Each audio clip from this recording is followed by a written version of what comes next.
Bangladesh supreme কোর্টের সর্বোচ্চ যে আদালত আমাদের, সেই আদালত বাংলাদেশ জামাত ইসলামীর নিবন্ধন সংক্রান্ত যে হাইকোর্টের একটি রায় ছিল, সেই রায়টি সিভিল আপিল শুনানি হয়েছে।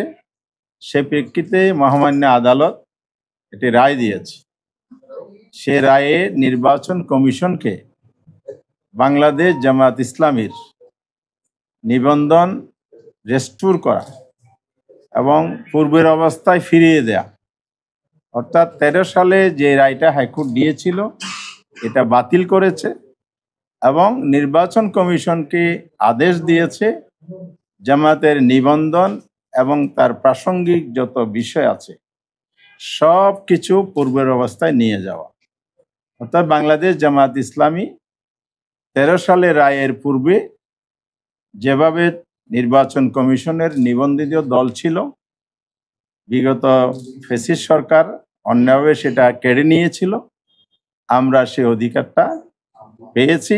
এই আদেশের মধ্য দিয়ে আদালত এখানে ন্যায় বিচারের পরিচয় দিয়েছে, আলহামদুলিল্লাহ। ইলেকশন কমিশনের চিফ ইলেকশন কমিশনারের নেতৃত্বে ফুল কমিশনের সাথে আমাদের মিটিং হয়েছে। সিনিয়র সচিবও সেখানে ছিলেন এবং ল ডিপার্টমেন্টের যিনি দায়িত্বপ্রাপ্ত উনিও ছিলেন।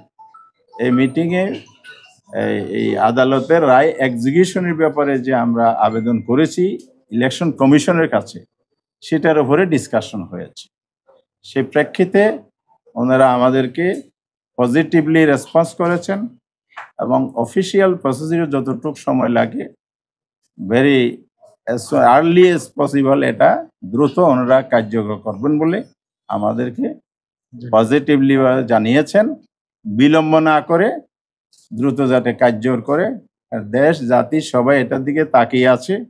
এটার সাথে কোটি কোটি মানুষের আবেগ অনুভূতি জড়িত। তার চাইতে বড় কথা হচ্ছে আদালত যে আমাদের অধিকার ফিরিয়ে দিয়েছে, এটা আমাদের রাইট।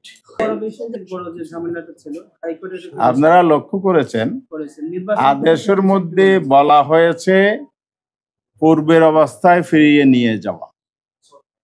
তাহলে সেখানে জামাত ইসলামী, যেমন আমি 8 সালে ইলেকশন করেছি, নবম সংসদে ইলেক্টেড মেম্বার অফ পার্লামেন্ট ছিলাম, তা আমি তো দাঁড়িপাল্লা নিয়েই করেছি। তাহলে আদেশের আজ পর্যন্ত হাইকোর্ট যে অন্যায় আদেশটা দিয়েছিল, যে আদেশটা বাতিল হয়েছে সুপ্রিম কোর্টে, সেখানে তো প্রতীক সহই ছিল। সুতরাং এখানে তো এটা আদালতের আদেশ, এখানে ওনাদের তো না দেওয়ার কিছু নাই, না বলার কোনো কিছু নাই। এটা আমরা বলেও নেই, সেটা এটা বলার সুযোগই নেই। আদালতের বিরুদ্ধে কি বল?